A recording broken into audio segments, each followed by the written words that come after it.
Buz kimi sərin, dadlı, ləzzətli, əsil yay salatı hazırlayırdım. Hazırlamışkən istədim bu faydalı, ləzzətli salatı sizinlə də bölüşüm. 2 dəstə pərpətöyünü bol suda yaxşı yuduqdan sonra doğrayıram. İstifadə etdiyim ərzaqların miqdarını videonun açıqlama hissəsinə də qeyd etdim.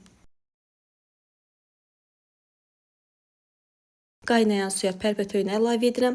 Yenidən su qaynamağa başladıqda 1 dəqiqə qaynatsaq yetərlidir.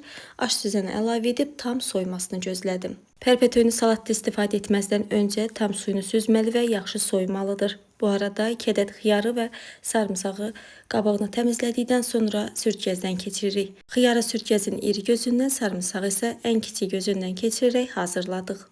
500 qram qatığı cunanın içərisində suyu gedənə qədər gözlətdim. Həmin qatığı geniş bir qaba əlavə edirəm. Üzərinə dolu 2 xörək qaşığı xama, zövqə görə duz, qara istiot əlavə edirəm. Bir qədər qarışdırıram.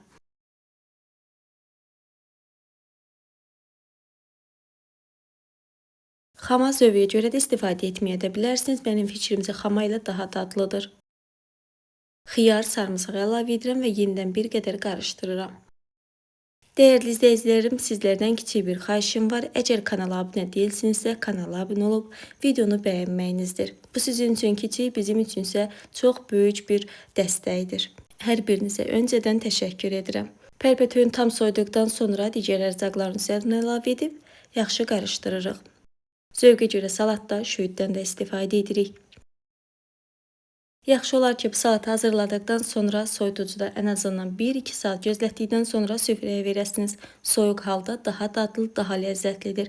Və ya bol miqdarda da hazırlayıb soyuducuda 2-3 gün müddətində də gözlədə bilərsiniz. Budur artıq dadlı, ləzzətli, tez zamanda və az ərzaqla əsil yay salat hazırladıq.